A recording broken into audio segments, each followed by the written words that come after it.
Ya, beragam film horor Indonesia terbaru menjamu waktu luangmu di bulan Juni 2023. Satu di antaranya yang sudah rilis di awal bulan ini berjudul Spirit Doll. Film yang disutradarai oleh Azhar Kinoy Lubis dan diproduksi oleh Blue Water Film dan Golden Scene Picture turut dibintangi oleh Anya Geraldine, Samuel Rizal, Anantia Reski, dan bintang film lainnya. Ceritanya Spirit Doll mengisahkan tentang seorang wanita bernama Dara, yaitu seorang artis yang dikenal sebagai ratu horor. Dara kembali ke panggung hiburan setelah banyak kejadian tragis menimpanya, mulai dari suaminya Darius yang selingkuh, putri satu-satunya Embun kecelakaan dan meninggal dunia, hingga perlahan bangkit dari tekanan mental pasca perceraian. Ia kembali ke dunia hiburan dengan film terbarunya yang berjudul Boneka Arwah. Nah, pada suatu hari boneka yang digunakan dalam film Boneka Arwah muncul di depan rumah Dara. Dara seketika merasakan sesuatu yang ganjil sedang terjadi. Namun di saat itulah Dara turut percaya bahwa sosok Embun masih ada dan hadir dalam boneka tersebut.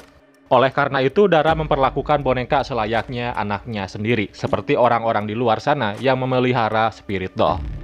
Tapi sayangnya, roh Embun tidak berdiam diri dalam boneka arwah milik Dara. Justru orang yang iri dengan ketenaran Dara mengirim makhluk jahat untuk mendiami boneka arwah tersebut.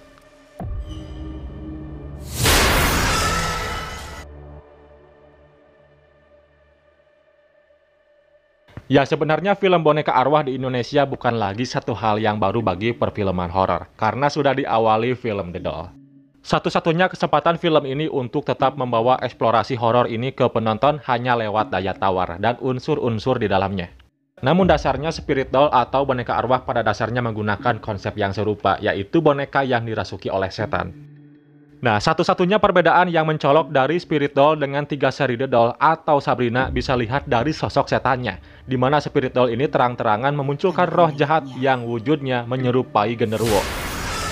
Dan sayangnya, sama sekali tidak ada informasi mengenai sosok mengerikan tersebut, padahal perannya amat vital dan terhitung kerap muncul sebagai penyebab kematian tokohnya, baik secara langsung maupun tidak langsung.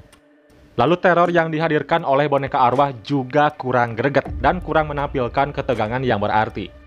Jump scare yang ditampilkan juga sangat minim, sepanjang penayangan 1 jam lebih tidak banyak teriakan penonton yang biasanya muncul saat jump scare atau ketegangan muncul. Jadi untuk alur cerita dan ketakutan masih banyak yang harus diperbaiki. Plot twist dari film ini juga sangat sederhana. Kalau dalam segi akting, Anya Geraldine yang menjadi debut film horor perdananya menurut gua lumayan lah. Dan yang paling mencuri perhatian adalah akting Anantia Reski yang berperan sebagai Embun. Gempuran perasaan takut, tatapan mata yang seram, hingga suara tawanya yang mengerikan dalam setiap adegan. Sukses bikin penonton serasa ikut diteror. Ya, Spirit Doll tetap menyisipkan beberapa adegan lucu dari beberapa karakter pendukungnya. Meski berdurasi singkat, bumbu komedi yang diselipkan ini sukses memecah gelak tawa dan mencairkan suasana yang tegang.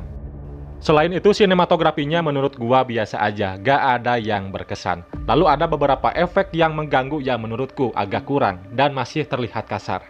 Dan yang terakhir, penyelesaian masalah yang menurut gua itu kurang greget aja sih. Mungkin sedikit menarik kalau dibikin complicated atau rumit. Tapi ya secara keseluruhan film ini cukup menghibur, gak bikin bosan. Kalau penasaran silahkan aja tonton di bioskop. Ya, itulah review film berjudul Spirit Doll. Ada yang sudah nonton, ingin tahu tanggapan dari kalian? Silahkan komen di bawah. Dukung juga channel ini dengan kasih like, lalu subscribe, dan aktifin notifikasinya. Oke Universe, thanks for watching and see you next video. Bye-bye.